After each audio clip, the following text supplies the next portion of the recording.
अगर लोग आपको इग्नोर करते हैं, क्लाइंट्स बात करके फिर गायब हो जाते हैं, तो ये आपकी वीक कॉन्फिडेंस नहीं, हो सकता है आपके घर की ईस्ट डायरेक्शन खराब हो। लोग मिलते हैं, बातचीत भी होती है, लेकिन उनकी बातचीत कभी रिलेशन में कन्वर्ट नहीं हो पाता है और आखिर में हम बोल देते हैं कि किस्मत खराब है। लेकिन ये किस्मत खराब की बात नहीं है। हो सकता है आपकी घर में जो ईस्ट डायरेक्शन है वो खराब हो, जिससे क्या होता है दुनिया कभी आपसे कनेक्ट नहीं हो पाती है या फिर कनेक्ट करना नहीं चाहती है। वास्तु के हिसाब से आपकी जो ईस्ट डायरेक्शन है वो आपकी सोशल सर्कल को कंट्रोल करता है। इस डायरेक्शन में आ जाते हैं जैसे कि आपके फ्रेंड्स आ गए, आपके नेबर्स आ गए, आपके क्लाइंट्स आ गए, आपके ऑडियंस भी आ जाते हैं और वो लोग जो आपको पैसे देते हैं, ये सारे लोग आपकी इस डायरेक्शन में आ जाते हैं। अगर ईस्ट डायरेक्शन स्ट्रांग हो तो फिर लोग आपके पीछे पीछे भागते हैं। अगर ईस्ट डायरेक्शन वीक हो तो फिर आप लोगों के पीछे पीछे भागते रहते हो। इसलिए मैं कहता हूँ आपकी पूरब दिशा आपकी सफलता का द्वार होता है। ईस्ट डायरेक्शन में दो पार्ट्स होते हैं। पहला है ईस्ट नॉर्थ ईस्ट डायरेक्शन। ये डायरेक्शन रिप्रेजेंट करता है आपके जॉयफुल, आपके अट्रैक्शन और साथ ही साथ आपकी क्रिएटिविटी को।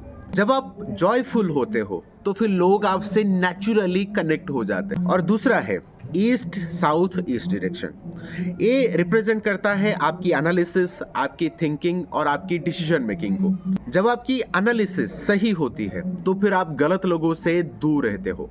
इसलिए आपकी ईस्ट डायरेक्शन डिसाइड करता है कि आपका फ्रेंड सर्कल अच्छा होगा या फिर टॉक्सिक होगा। अब बिजनेस और पैसे की बात करते हैं। जो लोग आपसे कोई सर्विस या प्रोडक्ट खरीदते हैं वो आपके ईस्ट डायरेक्शन से गवर्न होते हैं। शॉप हो, सर्विस हो, ऑनलाइन बिजनेस हो, पहला सेल हमेशा आपके कनेक्शन से ही आती है और आर्ट्स बाद में काम करती है। कनेक्शन पहले बनता है और जो कि आपकी ईस्ट डायरेक्शन उसमें मदद करता है। ये कुछ लोग कम बोल के भी ज़्यादा काम हासिल करते हैं और कुछ लोग बहुत ज़्यादा मेहनत करके भी स्ट्रगल करते रहते हैं। अब मैं आपको एक सबसे बड़ा मिस्टेक बताने जा रहा हूँ। अगर आपके घर या फिर ऑफिस में उसके अगर ईस्ट डायरेक्शन में टॉयलेट होता है तो फिर आप धीरे धीरे आउटर वर्ल्ड से डिस्कनेक्ट होना शुरू कर देते हो। तो साइड इफ़ेक्ट्स हैं, आपको बोलने में हेजिटेशन होगी, आप इंट्रोवर्ट फील करना शुरू कर दोगे और लोगों का इग्नोर करना और कहीं ना कहीं आपको लाइफ में अपॉर्चुनिटी का मिस होना भी शुरू हो जाता है। टैलेंट होते हुए भी आप चुप रहते हो। इसलिए कहते हैं अगर आपकी घर गलत हो तो फिर आपकी कैपेबिलिटी भी ब्लॉक हो जाती है। तो अब चलिए इसके सॉल्यूशन जानते हैं। इसका सॉल्यूशन बहुत ज़्यादा कॉम्प्लिकेटेड नहीं है। सबसे पहले आपको आपकी ईस्ट डायरेक्शन को नीट एंड क्लीन रखना होगा।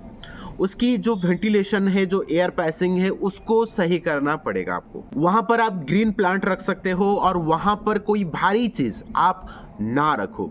जब आपकी ईस्ट डायरेक्शन बैलेंस हो जाएगी, आप धीरे धीरे देखोगे आपके प्रति लोगों की जो बिहेवियर है वो चेंज होना शुरू हो जाता है। तो उम्मीद है आपको वीडियो पसंद आया होगा। तो फिर कैसा लगा कमेंट करके ज़रूर बताइए और आप सबसे मुलाकात होगी अगले एक वीडियो में। उससे पहले अगर आपने चैनल को अभी तक लाइक, शेयर, कमेंट, सब्सक्राइब नहीं किया है तो ज़रूर करिए।